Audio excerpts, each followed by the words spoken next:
Guys, video kali ini saya ingin ulas perlawanan di antara Sabah FC menentang Selangor FC. So guys, saya minta maaf kerana dua perlawanan sebelum ni saya tidak dapat ulas, kerana kesibukan dengan aktiviti masa puasa, hari raya kan. Jadi dua perlawanan terlepas dan dua perlawanan tersebut Sabah menang guys. Sabah menang. Jadi itu satu positif untuk saya. Jadi saya ingin ulas perlawanan di antara Sabah FC dengan Selangor FC di mana Sabah telah menang 2-1. Dan bagi saya perlawanan ini ada satu perlawanan yang kata orang memang ditunggu-tunggu oleh penyokong Sabah dan penyokong Selangor FC. Memandangkan Selangor FC sekarang berada di tanggak kedua Liga Super dan Sabah berada di tanggak yang keempat di atas Pahang.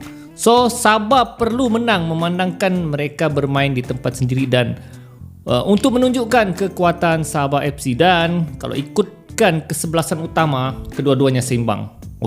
Kecuali Sabah tidak ada Ko Min Ho, kurang pasti kenapa, sama ada cedera kah atau dia balik kampung kah, balik Korea kah raya, kurang pasti. Jadi ini perlawanan pertama selepas hari raya sebelum rehat panjang. Jadi kalau kita tengok masa pertama, permulaan agak seimbang di mana Selangor menyerang, Sabah FC juga menyerang. Kecuali kita nampaklah Selangor agak kalut sedikit, mungkin mereka kali pertama keluar daripada bermain di tempat home dan kali ini bermain di away, so mereka agak goyah sedikit. Walaupun ada beberapa serangan yang mereka lakukan, terutama satu tendangan yang kata orang hampir menjaringkan gol melalui Faizal Halim. Nasib baiklah Apek ni berjaya menyelamatkan keadaan. Dan serangan demi serangan di antara kedua pasukan, namun kelebihan kepada Sabah FC menerusi jaringan Sadil Ramdhani penalti, di mana Badrul Bahtiar telah dijatuhkan oleh defense Selangor, Orang kata tidak jatuhkan, tapi kalau saya lihat video tu, walaupun defense Selangor kata diangkat tangan, tapi nampak jelas dia langgar badan Badrul Bahtiar dan memang pengadil beri keputusan yang tepat untuk memberikan sepakan penalti. Dan biasanya Darren Lock yang ambil biasanya kalau penalti ni, tapi mungkin sebab sebelum tu ada kecederaan berlaku kepada Darren Lock, mungkin confident levelnya agak rendah sedikit, jadi dia beri peluang kepada Sadil Ramdhani. Jadi Sadil Ramdhani menjaringkan gol yang pertama untuk Sabah. So begitulah perlawanan seterusnya, masing-masing menyerang, Selangor menyerang, Sabah FC menyerang. Memang rancak lah, memang best. Saya tengok perlawanan ni memang kau tidak senang duduk lah tengok perlawanan ni. Mereka main open, mereka tidak main defensif semata-mata. Untuk masa yang kedua, untuk masa yang kedua begitu juga. Sabah FC dia menukarkan beberapa orang pemain, begitu juga dengan Selangor untuk menguatkan bagian serangan dan pertahanan. So jaringan penyamaan daripada Faizal Halim akibat kesilapan Rizal Ghazali terlepas bola, dan penyerang Selangor dapat, mereka buat counter attack dan akhirnya berjaya menjaringkan gol. Dan gol tu memang cantik, walaupun terkena badan Apek, tapi itu satu jaringan yang cantik dan memang tidak boleh dinafikan kehebatan tendangan daripada Faizal Halim.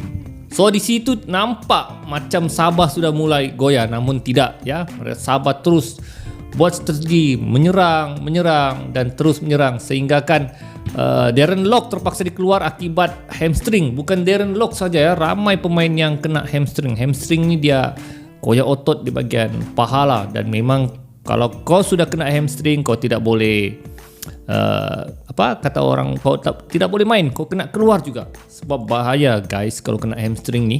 Otot koyak mungkin disebabkan terlalu lama rehat masa puasa tu, dan begitulah kecederaan. Bukan Darren Lock seorang, tapi ada beberapa orang pemain juga turut cedera, termasuklah Pak Tesu, siapa lagi, Rizal atau Dominic Tan juga yang cedera, dan Darren Lock ditukar dengan Jelton, dan di sinilah kemasukan Jelton memang memberi impak kepada Sabah FC, dan akhirnya Sabah FC dapat satu free kick akibat dijatuhkan, walaupun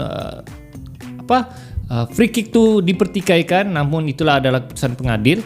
Dan akhirnya satu jaringan cantik dilakukan oleh Kapten pasukan Sabah, Badur Bahtiar. Memang tidak boleh dipertikaikan jaringan free kick tu. Memang smart guys, memang smart. Okey. Dan Selangor FC terus menyerang untuk mencari gol, namun tidak bernasib baik. Begitu juga dengan Sabah FC, ada beberapa peluang yang untuk menambah jaringan tetapi tidak dapat disudahkan. Okey. Jadi diakhiri Sabah menang 2-1. Dan ada satu lagi video kontroversi di hujung perlawanan di mana Amri Yahya, ya, dia buat sui, kata orang dia menganjing Faizal Halim lah. Tapi bagi saya itu bukanlah menganjing. Siapa tahu sikap Amri Yahya ni memang dia nakal. Bukan nakal sedikit, nakal banyak. Sebelum ni pun dia masuk dalam tong sampah, dia provok lawan. Tapi itulah memang sikap Amri Yahya. Namun kata orang itu tidak profesional lah. Tapi siapa tidak kenal dengan Amri Yahya, itulah memang perangai dia. Jadi guys, setakat itu saja ulasan saya untuk kali ini. Walaupun Sabah menang, tapi masih lagi Sabah berada di tangga yang keempat, disebabkan Pahang menang menentang pasukan Terengganu. So Sabah perlu konsisten untuk menang dan terus menang, walaupun di sama ada menang di pasukan tempat home ataupun away. Kalau mau berada di tangga kedua atau yang pertama agak mustahil lah. JDT memang king sukar untuk diatasi. Tapi tidak ada mustahil. Ini namanya bola sepak. Jadi teruskan kekuatan Sabah FC, teruskan konsisten Sabah FC. Ramai yang kata kalau menang dipuji, kalau kalah dikritik. So guys, kalau kalah saya tidak ada masalah guys. Saya bukannya kalah kita marah dengan Sabah FC. Kalau Sabah kalah tapi main dengan bagus, tidak ada masalah. Tapi kalau kalah malas main, kita marah jugalah ya. Kita bukan kritik, bukannya kita marah.